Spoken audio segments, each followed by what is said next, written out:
Hello, this is Mr. Stansbury. I'm going to take you through some of the problems on the 5C Part 2 assignment. Okay.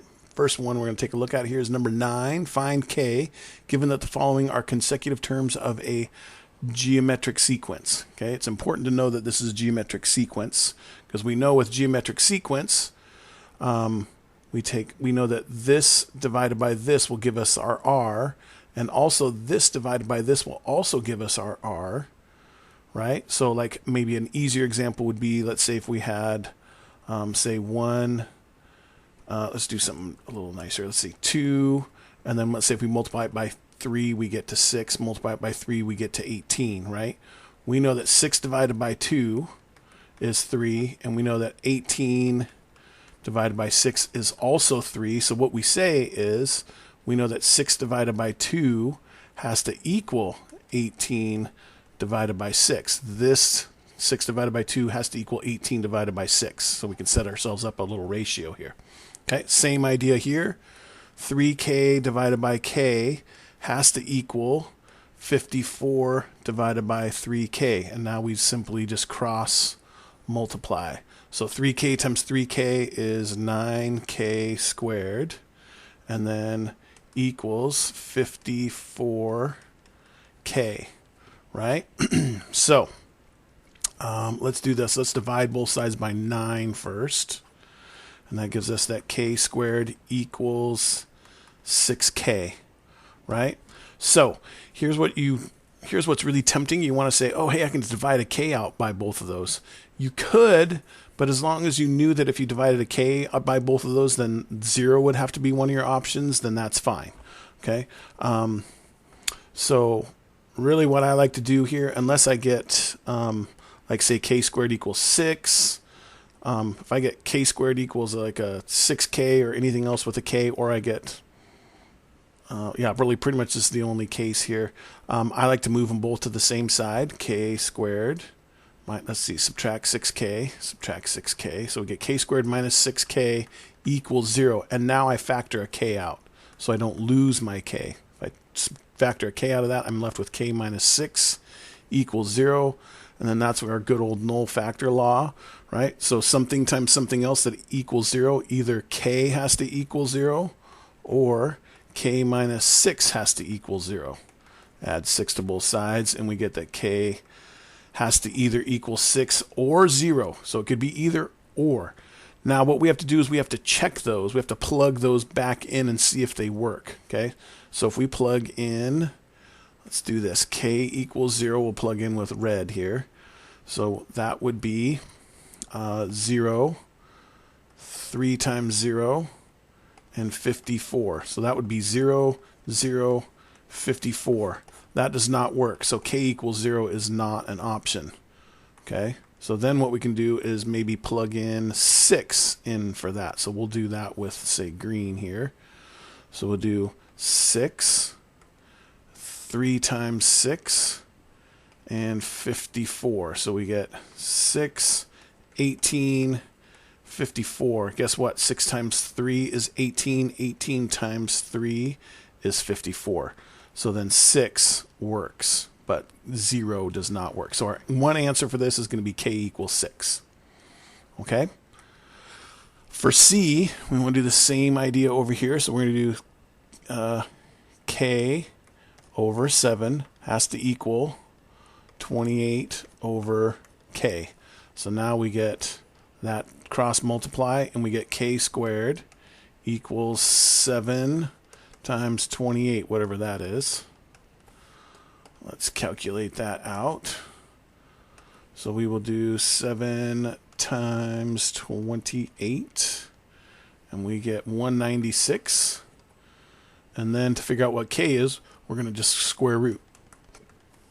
Okay, so we do second square root, and I like to do second answer, and we get the K has to equal 14. Now really, if you think about it, it's K squared equals 196, so really it's plus or minus 14.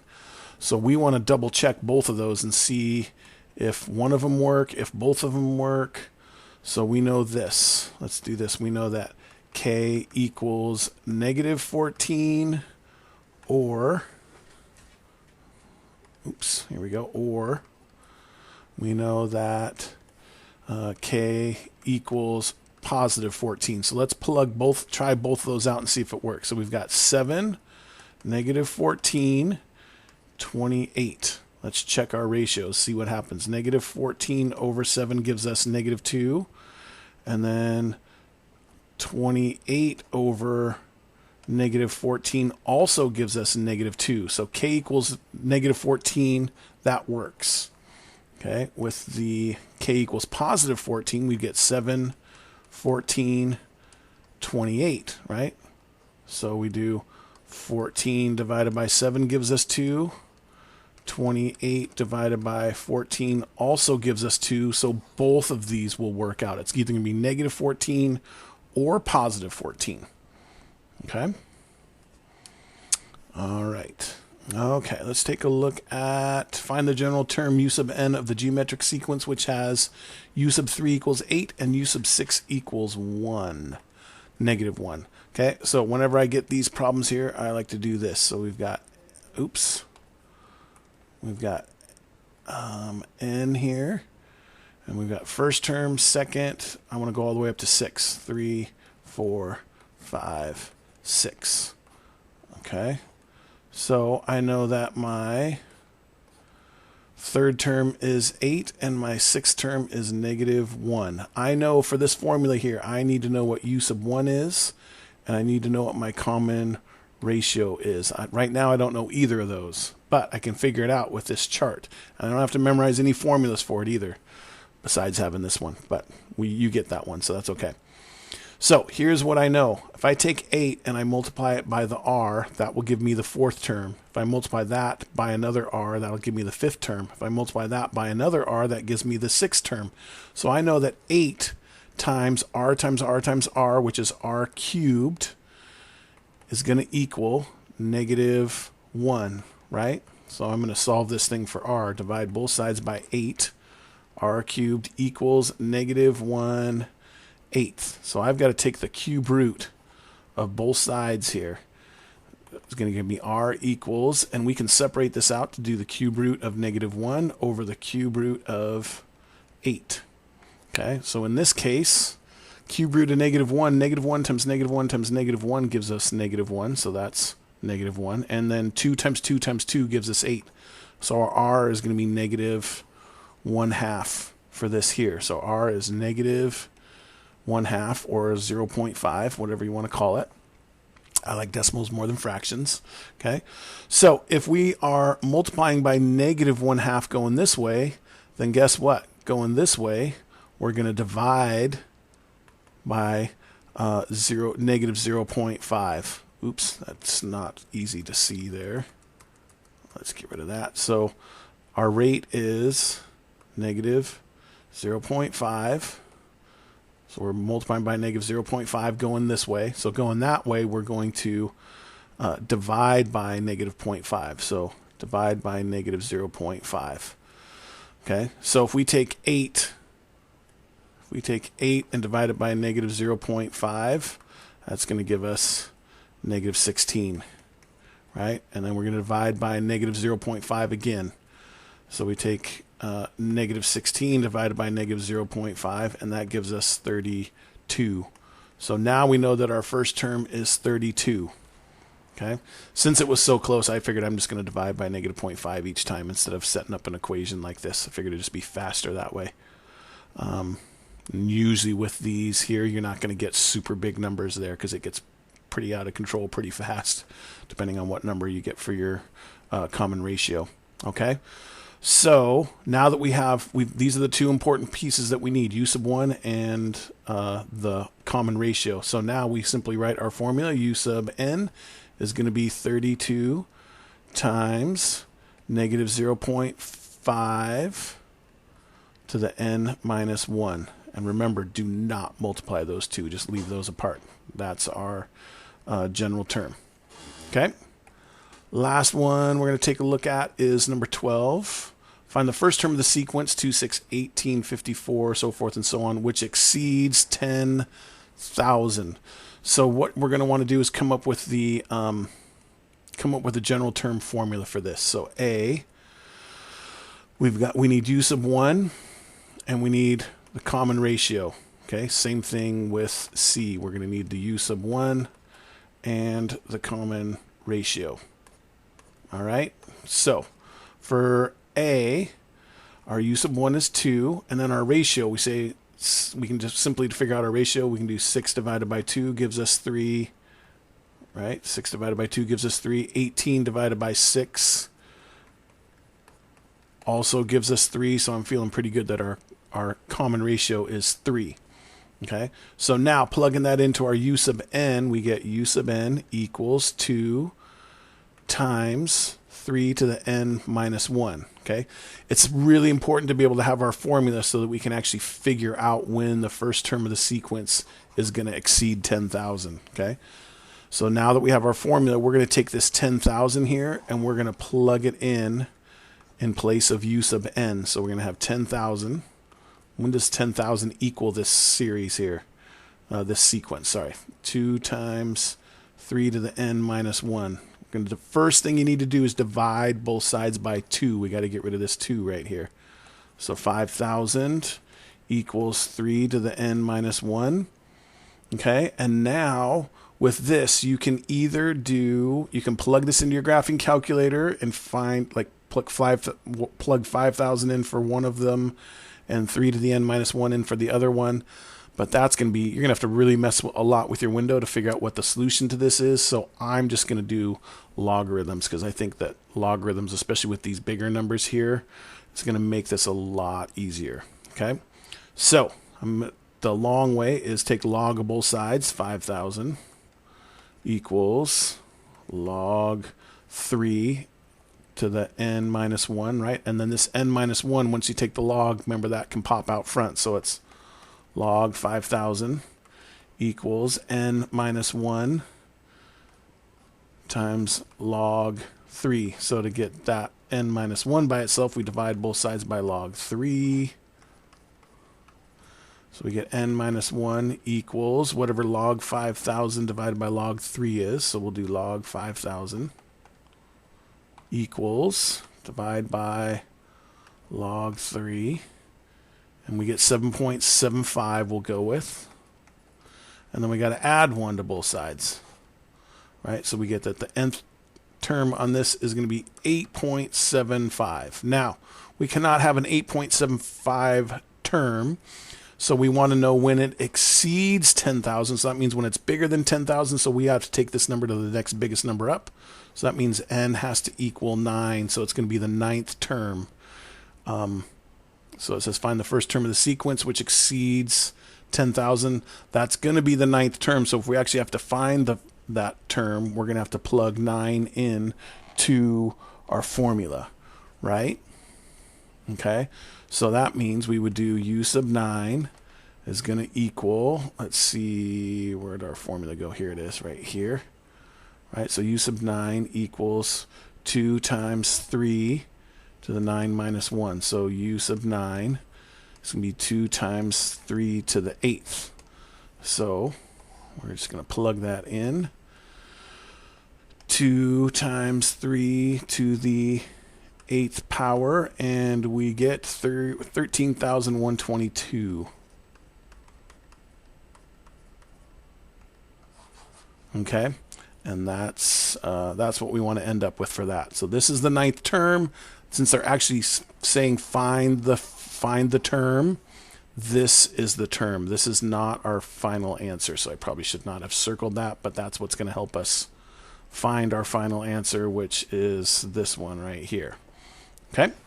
Last one to take a look at here is C. Find the first term of the sequence 12, 6, 3, 1.5, which is less than 0.0001. Okay, so first term 12, common ratio 6 divided by 12 is 0.5. 3 divided by 6 is 0.5. We're getting the same thing over and over and over. So our common ratio is 0.5. So that means our general term formula, u sub n equals 12 times 0.5 to the n minus 1. Okay, so that's our formula. We're going to use that formula to figure out when this thing's going to equal what's going to be less than 0.001. So we're going to plug that 0.001 in here for the use of n. So we got 0.0001. When does that equal 12 times 0.5 to the n minus 1? Right? Divide both sides by 12. It's not going to give us a nice number here. But we get 0.5 to the n minus 1. And then we take, 0.0001, divide it by 12, and we get 8.333 e to the negative sixth, okay, which is basically 0, right? So, let's see, e to the negative 6 means we're going to move the decimal back over 6 spots. So we've got, let's do 8.33, but we got to move the decimal 6 spots back over. 1, 2, 3, 4, 5, 6. 0.00000833 equals this, okay? So we again can do this with logarithms, or this one we actually can do with the graphing calculator. So just to kind of mix it up here a little bit, let's try that. So we'll do y equals, we'll clear both of these out, and I'm going to do y equals 0.00000833, and then on the next one we get 0.5 to the x minus 1. Okay, and graph. Cross your fingers. Hopefully this will work out. So there's basically our line at 0, right? And then this second part here is going to give us 0.5 to the n minus 1. And what we want to do is figure out, it's going to intersect somewhere in here. We got to figure out when that crosses. So we do second trace, which is calculate. We're going to find the intersection. And it says, is this the first curve? Yes. Is that the second curve? Yes. You want us to guess? Sure, guess it up. And it's going to tell us where it intersects. Did I push? Oh, yeah, I did. Oh, no sign change. Quit. Okay, calculation. So what that means is my window is not far enough out. Because, oops, let's do this. Enter. So on our graph, what's happening basically is it's intersecting way over here somewhere. So all I need to do on this is change my window. I want my X to be a lot bigger, so I'm just going to maybe change it to 100. That should hopefully take care of it. And then we're going to get the same. There's our 0 line, which is the 0.000083. And then here's our other line here. That's our 0.5 to the n minus 1. And now let's try it. Hopefully this works. Second trace, we want to go down to intersect. Enter. First curve, sure. Second curve, yep, it's going to the 2, the red and the blue. Do we want us to guess? Sure. So we get 17.87. So we get that's the X value right here. Okay.